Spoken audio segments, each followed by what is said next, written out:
Dear students, welcome to mathematics lectures. आज हम ETEA test की प्रिपरेशन से रिलेटेड सेकेंड ईयर मैथमेटिक्स का last chapter number 11 introduction to numerical methods, इसके MCQs discuss करेंगे। और स्टूडेंट्स, इस चैप्टर के एमसीक्यूज़ समझने से पहले ज़रूरी है कि आपको सेकेंड ईयर मैथमेटिक्स का चैप्टर नंबर 5 अच्छी तरह आता हो, और इसके अलावा आपको चैप्टर नंबर 1 के अंदर जो डिफरेंट फंक्शंस हैं उनके बारे में अच्छी इन्फॉर्मेशन हो। तो हम सेकेंड ईयर मैथमेटिक्स का लास्ट चैप्टर, इसका फर्स्ट एमसीक्यूज़ देखते हैं। हमारा फर्स्ट एमसीक्यूज़ है the number of roots of f of x equal to sine x equal to 0 in the interval -2 pi to 2 pi is. हमारी फर्स्ट ऑप्शन है 1, second option है 3, third option है 5 और last option है 4। तो students, इस MCQs का answer देने से पहले आपको साइन फंक्शन के ग्राफ का ऑलरेडी आइडिया है फर्स्ट ईयर की वजह से, वहाँ पे आपने साइन फंक्शन को पढ़ा हुआ है।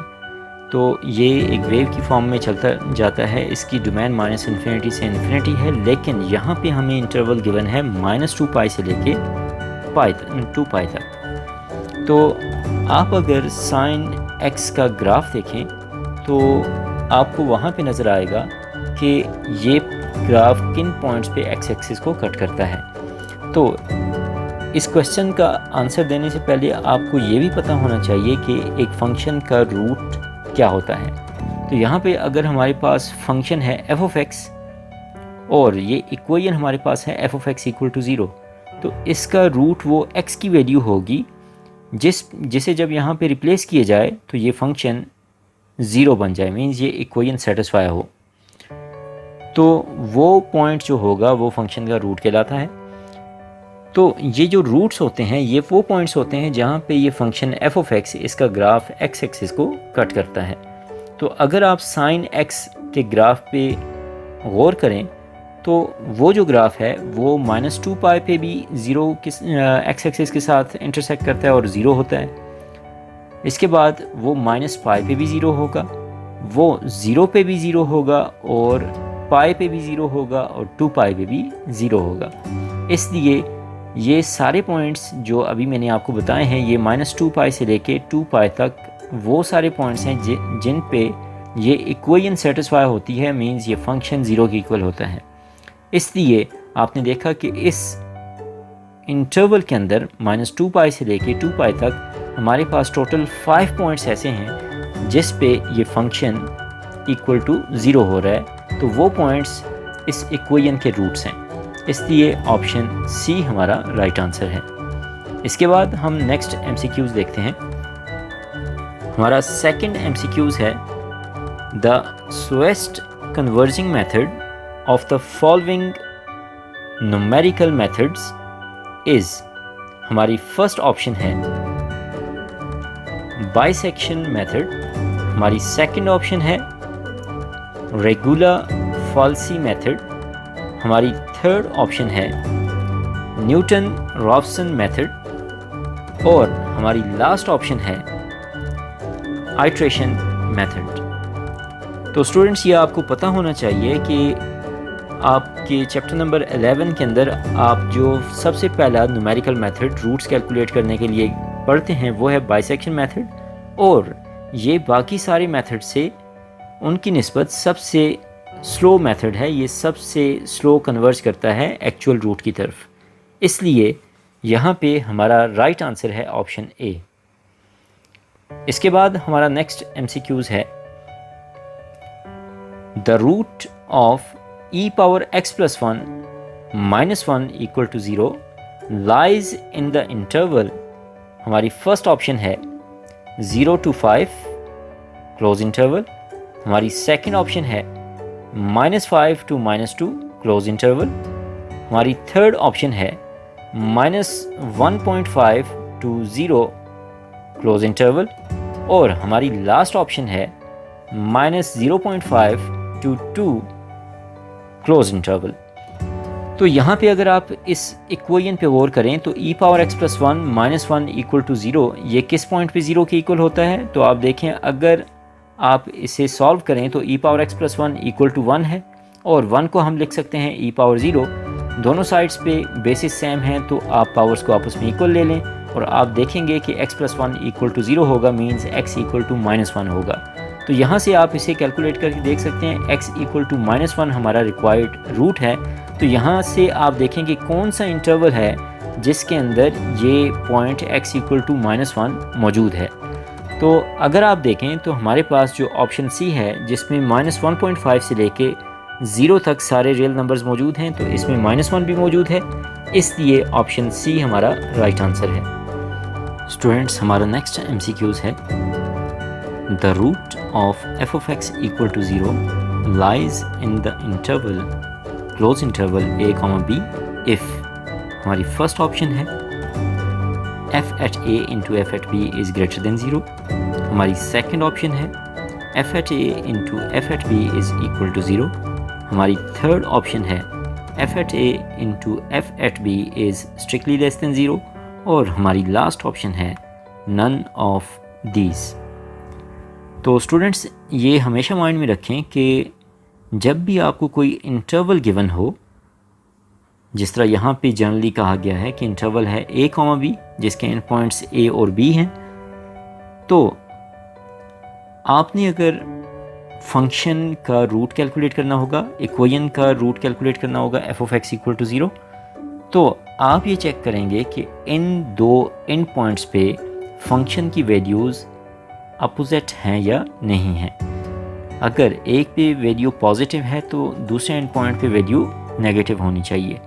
इसका मतलब ये है, हम इसे ऐसे भी कह सकते हैं कि f at a into f at b must be less than 0। उस केस में क्या होगा कि अगर f at a पॉजिटिव होगा तो f at b नेगेटिव होगा, तब इनका प्रोडक्ट लेस दैन 0 आ रहा है। इसी तरह अगर f at a नेगेटिव होगा तो f at b पॉजिटिव होगा। और इसका मतलब ये होता है कि जब f at a नेगेटिव होगा तो ये बिलो द x एक्सिस होगा, और f at b इसके अगेंस्ट पॉजिटिव होगा तो वो अबव द x एक्सिस होगा। फिर जब आप इन दो पॉइंट से ग्राफ को आपस में मिलाएंगे तो ये मस्ट है ग्राफ पे कि वो x एक्सिस को ज़रूर कट करेगा। जिस पॉइंट से वो x एक्सिस को कट करेगा उस पॉइंट को हम गिवन इक्वेशन का रूट कहते हैं। वहाँ से जो हमें x की वैल्यू मिलती है वो रूट कहलाती है गिवन इक्वेशन का। इसलिए हम जो कंडीशन है f at a into f at b less than 0, इसे पहले चेक करते हैं और उसके बाद रूट को कैलकुलेट करना स्टार्ट करते हैं। इसलिए ऑप्शन सी हमारा राइट आंसर है। इसके बाद हमारा नेक्स्ट MCQs है, when solving f of x equal to 3x plus 5 equal to 0 by bisection method, most suitable choice of interval will be, first option है -3 to 3 close interval, second option है -1 to 1 close interval, third option है -2 to 0 close interval, और last option है -2 to -1 close interval. तो students, इस question का answer देने से पहले आपने ये देख लें कि ये जो हमारे पास इक्वेशन है 3x + 5 = 0, इसका सोल्यूशन यहाँ से क्या आता है? वो आता है x = -5/3, जो कि नियरली इक्वल है -1.666 अप टू सो ऑन। तो आपने यहाँ से देखा कि जो हमारे पास पॉइंट है वो -1.666 है। तो आप अब देखेंगे कि कौन सा इंटरवल है जिसके अंदर ये पॉइंट लाई करता है, और इसके साथ साथ जिस इंटरवल की सबसे कम लेंथ होगी वो हमारा रिक्वायर्ड आंसर होगा। तो यहाँ पे अगर आप ऑप्शन ए देखें, ये -3 से 3 तक क्लोज इंटरवल है, तो इसके अंदर भी -1.66 लाई कर रहा है। ऑप्शन बी अगर आप देखें, ये -1 से 1 है, इसके अंदर ये पॉइंट लाई नहीं कर रहा। -2 से 0 तक जो हमारे पास ऑप्शन सी है, इसमें भी पॉइंट लाई कर रहा है। और ऑप्शन डी जो है -2 से -1, इसके अंदर भी पॉइंट -1.66 लाई कर रहा है। अब आप देखें तो ऑप्शन ए, सी और डी, इन तीनों में पॉइंट लाई कर रहा है जो कि रूट है, लेकिन इसमें बाइसेक्शन मेथड अप्लाई करते हुए हम उस इंटरवल को चूज़ करेंगे जिसकी लेंथ सबसे कम होगी, ताकि बाइसेक्शन मेथड उस केस में जल्द करेक्ट रूट को कन्वर्ज करें। तो यहाँ पे आप देखें तो जो ऑप्शन ए में रूट इंटरवल गिवन है उसकी लेंथ 6 है, ऑप्शन सी के अंदर जो इंटरवल है इसकी लेंथ 2 है, और ऑप्शन डी के अंदर जो इंटरवल गिवन है इसकी लेंथ 1 के इक्वल है। ये लेंथ किस तरह कैलकुलेट करते हैं?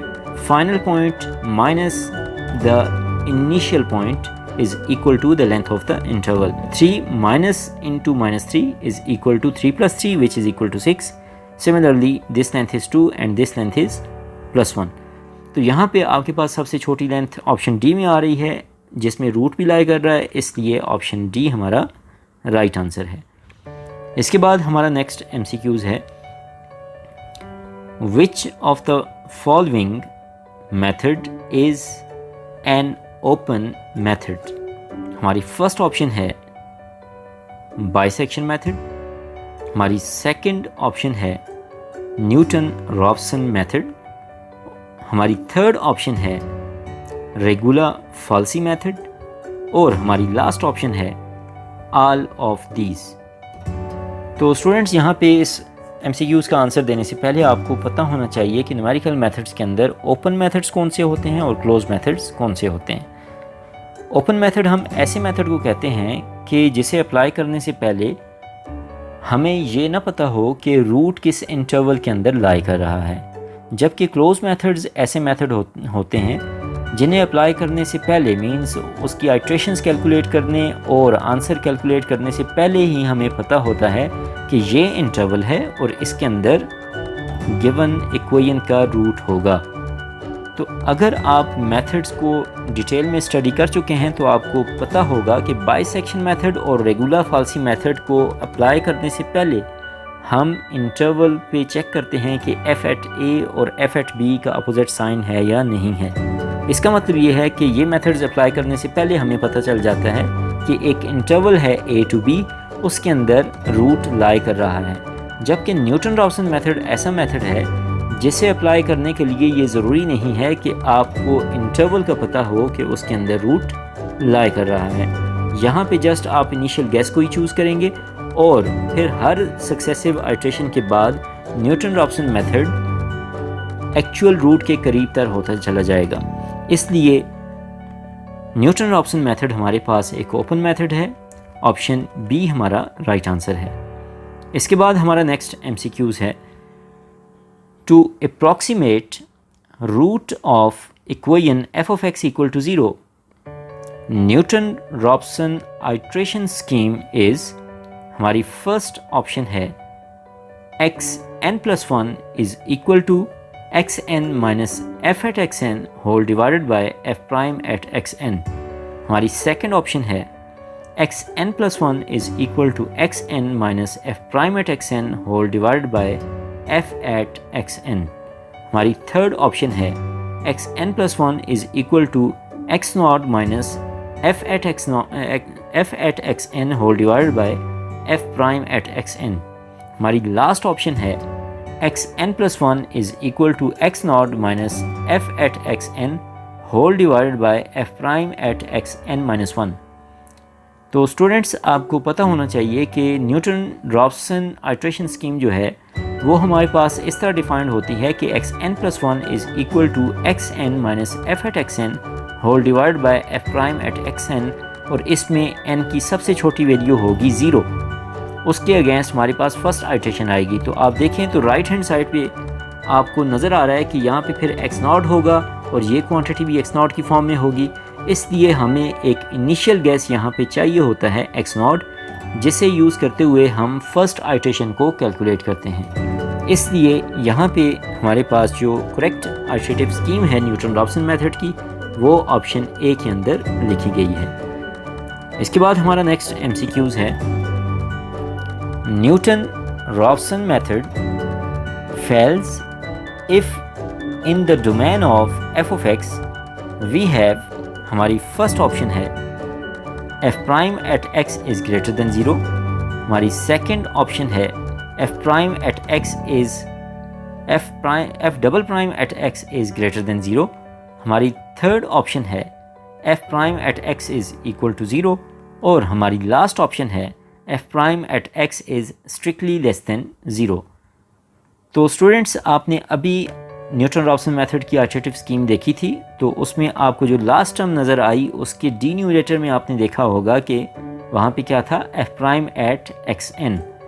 तो याद रखें कि अगर एफ ऑफ एक्स की डोमेन में से कोई ऐसा पॉइंट हो जिस पे f prime of x equal to zero हो, तो फिर हम न्यूटन रॉप्सन मेथड को अप्लाई नहीं कर सकते, ये फिर इस केस में फेल हो जाएगा। इसलिए ऑप्शन सी हमारा राइट आंसर है। इसके बाद हमारा नेक्स्ट एमसीक्यूज़ है, Newton Raphson method is also known as, हमारी फर्स्ट ऑप्शन है method of secants, second option है method of tangents, third option है मेथड ऑफ लाइंस, और हमारी लास्ट ऑप्शन है नन ऑफ दीज। तो स्टूडेंट्स, इस चीज़ को माइंड में रखें कि हम जो न्यूटन रॉप्सन मेथड अप्लाई करते हैं इससे हम मेथड ऑफ टेंजेंट्स भी कहते हैं, क्योंकि यहाँ पे जो रूट कैलकुलेट करने के लिए बैकग्राउंड में आइडिया है वो कर्व पे टेंजेंट ड्रॉ करके वो टेंजेंट जब जिस पॉइंट पे एक्स एक्सिस को कट करता है उसके करस्पॉन्डिंग हमें रूट की अप्रॉक्सीमेशन मिलती है। इसलिए Newton Raphson method of tangents भी कहलाता है। ऑप्शन बी हमारा राइट आंसर है। इसके बाद हमारा नेक्स्ट एमसीक्यूज़ है, if actual area integration from A to B F of x D X is approximated by F at x naught plus F at x one plus up to so on plus f at xn into delta x, it is approximation of area by, हमारी first option है trapezium, second option है triangle, third option है rectangles, और last option है circles. तो students, mind में रखें कि एक तो हमारे पास ये जो एक्सप्रेशन होता है integration from A to B F of x D x, ये एरिया अंडर द कर्व को रिप्रेजेंट करता है, और यहाँ पे ये जो एक्सप्रेशन अप्रॉक्सीमेशन के थ्रू लिखा गया है वो है f at x naught plus F at x one plus up to so on plus F at x n into, ये सब जो टर्म्स का सम है इसके साथ मल्टीप्लाई हो रहा है डेल्टा एक्स। तो अगर आप ज्योमेट्री को माइंड में रखें, डेल्टा एक्स हमारे पास एक्स एक्सिस के अलॉन्ग लेंथ है, f at x naught f at x one up to so on f at x n ये सारी वर्टिकल हाइट्स हैं, और जब मैं एफ एट एक्स नॉट को डेल्टा एक्स से मल्टीप्लाई करता हूँ तो मेरे पास इनके corresponding delta f at x naught height और डेल्टा एक्स विड्थ की रेक्टेंगल का एरिया आता है। इसी तरह ये भी एक रेक्टेंगल का एरिया है, ये भी एक रेक्टेंगल का एरिया है, अप टू सो ऑन। तो इसका मतलब ये है कि ये जो सम की फॉर्म में एक्सप्रेशन लिखा हुआ है ये एक्चुअली गिवन एरिया को अप्रॉक्सीमेट कर रहा है through the sum of n rectangles. इसलिए यहाँ पे हमारी राइट ऑप्शन है ऑप्शन सी कि ये रेक्टेंगल्स के थ्रू एरिया को अप्रॉक्सीमेट किया गया है। इसके बाद हमारा नेक्स्ट एमसीक्यूज़ है, if we divide -1.5, 2.5 close interval in 6 sub-intervals of equal lengths, then length of each sub-interval will be, हमारी फर्स्ट ऑप्शन है 1/6, सेकेंड ऑप्शन है 1, थर्ड ऑप्शन है 1/4 और लास्ट ऑप्शन है 2/3। तो स्टूडेंट्स, आपको पता होना चाहिए कि जब भी हमारे पास एक इंटरवल हो a to b close interval, तो अगर हम उसे n सब इंटरवल्स में सब डिवाइड करें तो हर एक सब इंटरवल की लेंथ हम कैलकुलेट कर सकते हैं by the formula b - a whole divided by n। यहाँ पे n की वैल्यू 6 है, a की वैल्यू -1.5 और b की वैल्यू 2.5। अगर आप वैल्यूज़ को पुट करें इस फार्मूला में तो हमारे पास लेंथ इक्वल होगी 2.5 + 1.5 होल डिवाइडेड बाय 6। तो 2.5 plus 1.5 is 4. 4 divided by 6 is equal to 2 by 3 means option D is our right answer. इसके बाद हमारा नेक्स्ट MCQs है if f of x is continuous on interval a comma b and if integration from a to b f of x dx is equal to delta x whole divided by 2 into f at x naught plus f at x 38 plus 2 into f at x1 plus up to so on plus 2 into f at x 37. Then number of sub-intervals of interval a comma b is, हमारी first option है 39, second option है 37, third option है 38 और last option है 18. तो student यहाँ पे अगर आप देखें तो इस इंटरवल ए बी के करस्पॉन्डिंग हमारे पास जो इंटीग्रेशन है उसे हमने अप्रॉक्सीमेट किया हुआ है delta x divide by 2 into these quantities. तो अगर आप इस फार्मूला पे गौर करें तो ये हमारे पास ट्रापेज़ॉइडल रूल को अप्लाई किया गया है. अब यहाँ पे हमने जब नंबर ऑफ सब इंटरवल्स को देखना है तो हमने n की वैल्यू कैलकुलेट करनी है. तो आप अगर ट्रापेज़ॉइडल रूल को माइंड में लेके आएँ तो वहाँ पे आपके पास एक टर्म होती है f एट x नॉट और दूसरी टर्म होती है f एट xn जिनके कोफिशिएंट्स 1 होते हैं. इसके अलावा बाकी सारी टर्म्स के कोफिशिएंट्स 2 होते हैं. तो जब आपने बाहर delta x divide by 2 common निकाला होगा इसलिए f एट x नॉट हमारे पास f एट 0 है, f एट xn हमारे पास f एट x 38 है, मीन्स n इक्वल टू 38 है. तो इसका मतलब ये है कि यहाँ पे हमारे पास जो interval a to b close interval है ये 38 सब इंटरवल्स में डिवाइड किया गया है, इसलिए ऑप्शन सी हमारा राइट आंसर है. इसके बाद हमारा नेक्स्ट MCQs है इन सिम्पसन्स रूल नंबर ऑफ सब इंटरवल्स इज, फर्स्ट ऑप्शन है इवन, सेकंड ऑप्शन है ऑड, थर्ड ऑप्शन है लेस देन 100 और लास्ट ऑप्शन है ऑल ऑफ दीज. तो स्टूडेंट्स माइंड में रखें कि सिम्पसन्स रूल को जब भी आप अप्लाई करते हैं तो यहाँ पे नंबर ऑफ सब इंटरवल्स के ऊपर कंडीशन होती है कि वो हमेशा इवन होने चाहिए ताकि आप करेक्टली सिम्पसन्स रूल को अप्लाई कर सकें. इसलिए ऑप्शन ए हमारा राइट आंसर है. इसके बाद हमारा नेक्स्ट MCQs है by Simpson's rule delta x divided by 3 into f at x2 plus 4 into f at x3 plus f at x4 is equal to, हमारी फर्स्ट ऑप्शन है integration from x0 to x2 f of x into dx.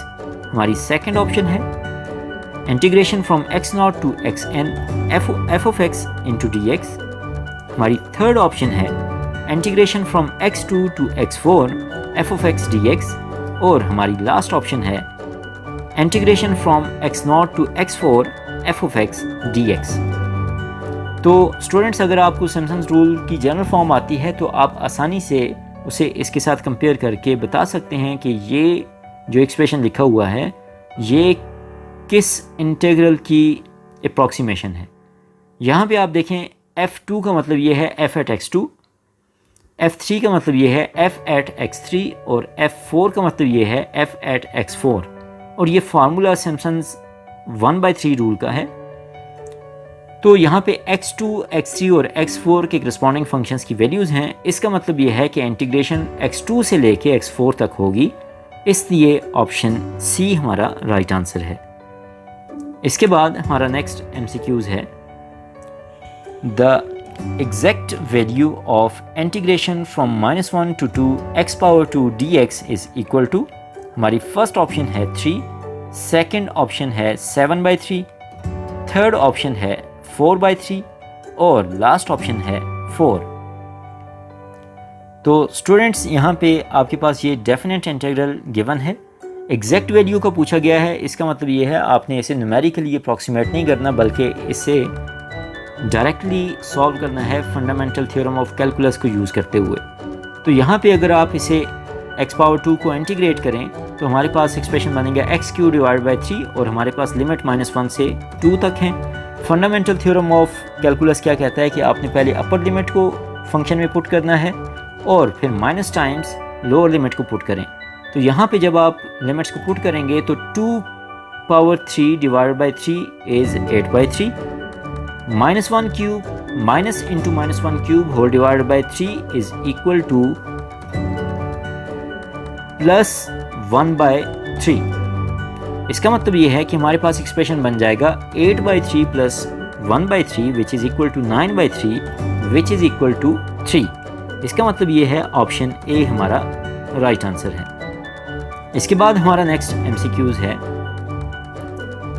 The numerical solution of integration from a to b f of x dx will have less error if we increase, हमारी first option है delta x, second option है a, third option है b और last option है n। तो students हमेशा mind में रखें कि जब भी हम इंटीग्रेशन को अप्रॉक्सीमेट करते हैं तो उसके करस्पॉन्डिंग हमारे पास ज्योमेट्रिकल फिगर्स के थ्रू अप्रॉक्सीमेशन होती है, चाहे वो ट्रेपीजियम्स बन रही हों या रेक्टेंगल्स हों या उससे हट के कोई और शेप हो। तो जब आप एरर को मिनिमाइज़ करना चाहेंगे तो उस केस में आप जितनी विड्थ को कम करेंगे ज्योमेट्रिकल शेप की, जिस तरह रेक्टेंगल है तो रेक्टेंगल की दोनों साइड्स एक दूसरे के जितना करीब होंगी उतना ही एरर कम होगा। और ऐसा कब हो सकता है? ऐसा तब होगा जब आप सब इंटरवल्स की क्वांटिटी को बढ़ाएंगे, मींस n को इंक्रीज़ करेंगे। उससे क्या होगा कि आपके पास अगर रेक्टेंगल्स के थ्रू अप्रॉक्सीमेशन हो रही है तो रेक्टेंगल्स बहुत ज़्यादा बनेंगी और उसके अगेंस्ट वो ज़्यादा स्पेस कवर करेंगी, उनके दरमियान और कर्व के दरमियान गैप ज़्यादा नहीं होगा, उससे एरर कम होगा। इसलिए ऑप्शन डी हमारा राइट आंसर है। तो स्टूडेंट्स ये हमारा लास्ट MCQ था चैप्टर नंबर 11 से रिलेटेड। अगर आपको इन MCQs में या इसके साथ रिलेटेड जो टॉपिक्स हैं उनमें से किसी में कोई प्रॉब्लम हो तो आप कमेंट्स के अंदर पूछ सकते हैं। यहाँ पे हमारा सेकेंड ईयर से रिलेटेड MCQs का सेशन कंप्लीट होता है। अब इसके बाद जो हमारा फर्स्ट ईयर का सेशन चल रहा था वो कंप्लीट होगा। अगर आपको सेकेंड ईयर के किसी भी चैप्टर में कोई प्रॉब्लम हो, किसी MCQs में प्रॉब्लम हो, तो आप किसी भी वीडियो के नीचे जो सेकेंड ईयर से रिलेटेड है उसके नीचे कमेंट करके अपनी वो कन्फ्यूजन दूर कर सकते हैं। आप ये वीडियोस बाकी स्टूडेंट्स के साथ भी शेयर करें ताकि स्टूडेंट्स के जो कॉन्सेप्ट्स हैं सेकेंड ईयर की मैथमेटिक्स से रिलेटेड वो क्लियर हों और कोई अगर डाउट्स हैं तो वो कमेंट्स में पूछ सकते हैं। तो इसके बाद अब फर्स्ट ईयर की जो सीरीज़ है उसमें किसी लेक्चर के अंदर आपके साथ मुलाकात होगी। See you in the next lecture. Thanks for watching.